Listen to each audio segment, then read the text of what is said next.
La pandémie de Covid-19 a fait de 2020 une année éprouvante. Entre saturation des hôpitaux, éloignement de nos proches, difficultés économiques et plus d'1 million de décès à travers le monde. L'annonce des vaccins contre le Covid-19 apporte enfin une lueur d'espoir, mais aussi son lot d'interrogations et de craintes légitimes. On entend depuis quelques semaines qu'on ne sait rien de leur efficacité, qu'ils ont été réalisés à la va-vite ou encore qu'ils risquent de provoquer de dangereuses mutations dans notre ADN. En tant que médecin du travail, amené à être impliqué dans la campagne de vaccination dans mon hôpital, je me suis posé moi-même beaucoup de questions. Mes patients ou mes collègues m'ont demandé à moi aussi ce que je pensais de ces nouveaux vaccins, en particulier celui à ARN. Alors, je me suis plongé dans la littérature scientifique à ce sujet, afin de créer cette vidéo de manière indépendante et sans conflit d'intérêts sur ce qu'on sait et ce qu'on ne sait pas à l'heure actuelle de ces nouveaux vaccins. Mais déjà, c'est quoi au juste un ARN messager et quel est son rapport avec l'ADN ? L'ADN est hérité de nos parents biologiques. C'est un peu comme un grand livre de cuisine qui regroupe toutes les recettes pour fabriquer les protéines de notre corps, comme par exemple l'insuline, la kératine ou l'hémoglobine. Ces recettes, ce sont les fameux gènes. Le livre est conservé dans une bibliothèque, le noyau de la cellule. Chose importante, on ne peut pas fabriquer de protéines dans une cellule directement à partir du livre, mais seulement à partir d'une photocopie d'une de ces pages. C'est l'ARN messager. Ce duplicata est exporté hors du noyau pour servir d'instruction aux usines de la cellule qui vont fabriquer les protéines.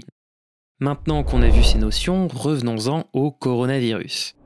Le coronavirus utilise une protéine à sa surface telle une clé pour rentrer à l'intérieur de nos cellules et les infecter. Or, cette protéine du virus est la cible naturelle de notre système immunitaire. Nos anticorps produits pendant une infection sont dirigés contre cette clé, ce qui permet de guérir et d'empêcher une nouvelle infection. Le but du vaccin est donc d'apprendre à notre système immunitaire comment reconnaître cette protéine et la combattre. Beaucoup de vaccins sont basés sur une injection d'une protéine d'un virus directement dans notre corps. Or, le procédé de production de la protéine en laboratoire est long et fastidieux. Donc, plutôt que d'injecter directement cette protéine, les chercheurs ont eu l'idée de la faire fabriquer à notre corps grâce à un ARN messager. L'ARN messager correspondant à cette protéine a été identifié très tôt dans l'épidémie. On peut en recréer assez facilement en laboratoire, ce qui sera intéressant au passage en cas de mutation importante du virus. Une fois injecté, cet ARN messager s'introduit dans les cellules musculaires et leur donne l'instruction pour qu'elles fabriquent la clé du virus. Pour rappel, l'ARN messager ne peut pas s'introduire dans le noyau ni être en contact avec notre ADN. Le corps humain n'a pas la capacité de transformer une photocopie en page originale pour la recoller dans le grand livre de la bibliothèque. L'ARN messager est un élément fragile et instable, il va être rapidement dégradé. En y regardant de plus près, la technique des ARN messagers n'est pas si récente que ça. La recherche fondamentale a commencé dans les années 90 chez la souris. Plusieurs vaccins expérimentaux se basent sur cette technique, comme pour la rage ou la grippe, mais c'est la première fois que ce procédé est aussi abouti et déployé à si grande échelle. Mais développer un vaccin prend habituellement environ 10 ans. Alors, comment expliquer que ces vaccins sortent aussi rapidement ? Eh bien, face à la crise sanitaire, le processus a été fortement accéléré, mais sans rogner sur la rigueur scientifique. Différents éléments ont permis de gagner beaucoup de temps.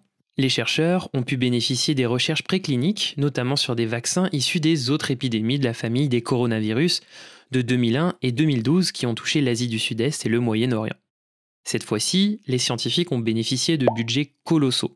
Ils ont également eu très tôt dans l'épidémie accès à la séquence ARN du virus qui a été identifiée et partagée partout dans le monde. Ceci a permis de déterminer précisément comment fabriquer au travers d'un ARN messager la clé du virus. Toutes les étapes habituelles de la recherche ont été respectées, des expérimentations animales aux étapes sur l'homme pour évaluer efficacité et sécurité. Mais plutôt que de faire toutes ces étapes les unes après les autres, elles se sont chevauchées dans le temps et ont pu bénéficier de procédures administratives optimisées, permettant ainsi d'évaluer en continu les données des laboratoires. Enfin, trouver des volontaires pour se faire vacciner a aussi été beaucoup plus rapide qu'habituellement, ce qui a permis de lancer les études très tôt. Mais alors, qu'en est-il de l'efficacité ? Eh bien, la première grande étude pour un vaccin à ARN contre le Covid-19 a porté sur plusieurs dizaines de milliers de participants et a été publiée dans le New England Journal of Medicine. Cette étude est randomisée, c'est-à-dire que les volontaires sont tirés au sort pour recevoir soit le vaccin, soit le placebo.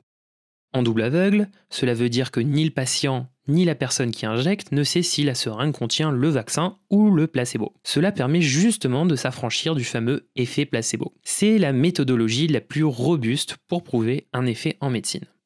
Alors, 36 621 personnes ont reçu à 21 jours d'écart soit 2 doses du vaccin, soit 2 doses du placebo. Après 2 mois de suivi des personnes ayant bien reçu les 2 doses, il y a eu 162 cas déclarés de Covid côté placebo contre 8 cas côté vaccin. Ce qui correspond à une réduction du risque de 95% de faire une infection.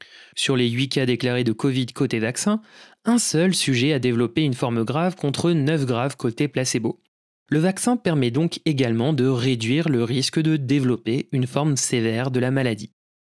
Des effets secondaires bénins et classiques en cas de vaccination sont survenus, douleur au point d'injection, fatigue, mal de tête et fièvre rentrant dans l'ordre en 2 à 3 jours. On note toutefois un peu plus de ces effets secondaires bénins chez les moins de 55 ans. Habituellement, les effets secondaires des vaccins surviennent dans les premiers jours et au maximum dans les 6 semaines suivant une vaccination.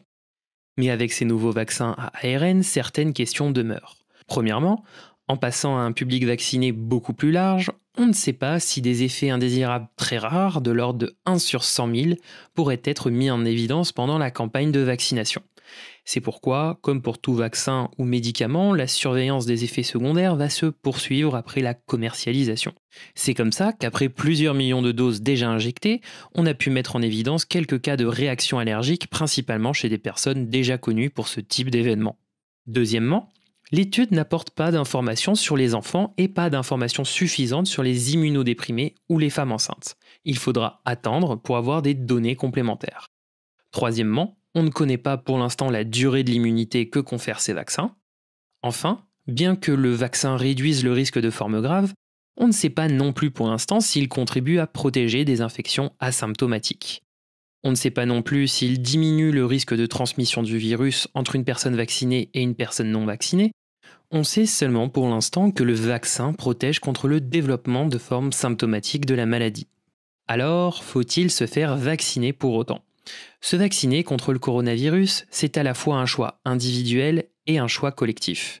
Individuel car il dépend pour chaque personne de la balance bénéfice-risque, c'est-à-dire le poids des avantages attendus contre ceux de possibles effets secondaires. La mortalité par Covid est fortement liée à l'âge, elle est multipliée par 2 tous les 8 ans. Ainsi, en cas d'infection, les personnes âgées de 50 à 64 ans ont 30 fois plus de risques de mourir du Covid comparé aux 18-29 ans. Mais l'intérêt de la vaccination ne concerne pas que les personnes âgées ou les personnes fragiles. On parle encore trop peu du syndrome post-Covid qui touche aussi des personnes jeunes. Douleurs articulaires, difficultés respiratoires, maux de tête, perte du goût ou de l'odorat persistent parfois pendant plusieurs mois et ce pour une durée encore indéterminée. Mais se vacciner contre le coronavirus, c'est aussi un choix collectif.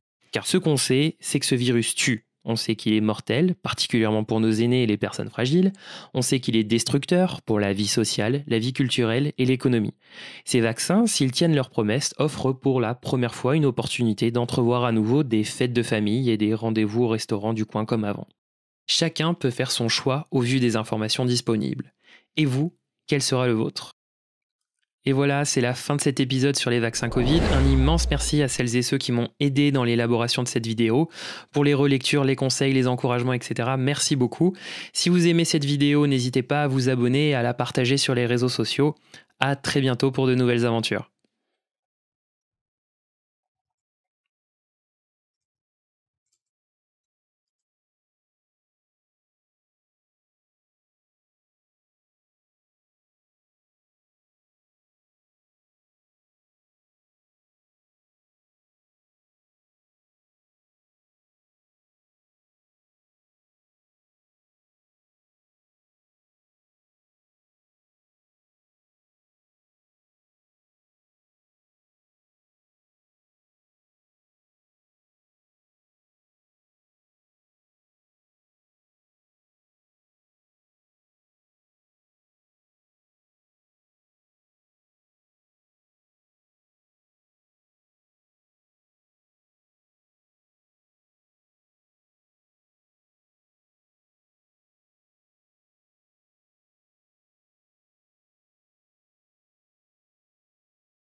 Information coronavirus.